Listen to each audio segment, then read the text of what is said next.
দেশে বর্তমানে বিভাগ রয়েছে ৮টি। এর মধ্যে সবচেয়ে পুরনো ৪ বিভাগ ঢাকা, রাজশাহী, খুলনা ও চট্টগ্রাম।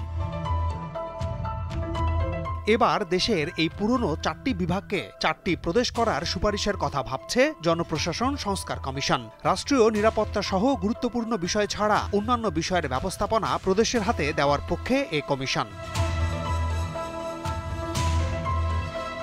গত বুধবার প্রধান উপদেষ্টা ডক্টর মোহাম্মদ ইউনূসের কাছে সংবিধান, নির্বাচন, পুলিশ ও দুর্নীতি দমন কমিশন সংক্রান্ত সংস্কার কমিশন তাদের প্রতিবেদন জমা দিয়েছে। পূর্ণাঙ্গ প্রতিবেদন জমা না দিলেও ওই অনুষ্ঠানে জনপ্রশাসন সংস্কার কমিশনের প্রধান ও সদস্যরা উপস্থিত ছিলেন। তারা তাদের সম্ভাব্য কিছু সুপারিশের কথা তুলে ধরেন। এর মধ্যে ৪টি প্রদেশ করার বিষয়টিও রয়েছে বলে সংশ্লিষ্ট সূত্রে জানা গেছে।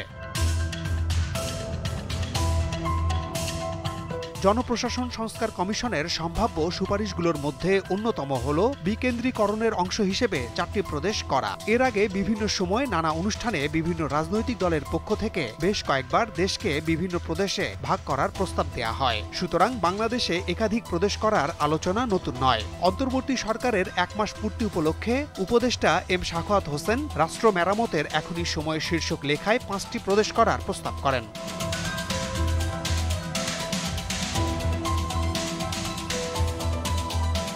বাংলাদেশের মোট আয়তন ১,৪৭,৫৭০ বর্গ কিলোমিটার। দেশের মোট জেলা ৬৪টি, জনসংখ্যা প্রায় ১৭.৫ কোটি।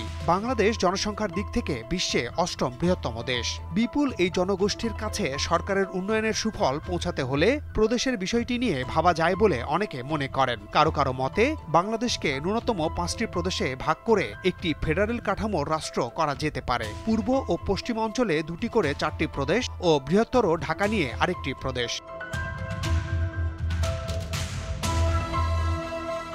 তবে প্রদেশ গঠনের চিন্তাকে নানা কারণে বাংলাদেশের জন্য সঠিক মনে করেন না কোনো বিশ্লেষক। এতে বিভাজন আরও বাড়বে বলে মত তাদের। তবে বিষয়টি এখনো আলোচনার পর্যায়ে আছে। জনপ্রশাসন সংস্কার কমিশন তাদের সুপারিশে কি উল্লেখ করবে তা প্রতিবেদন জমা দেওয়ার পরে জানা যাবে। মাহমুদ শাওন, দীপ্ত সংবাদ, ঢাকা।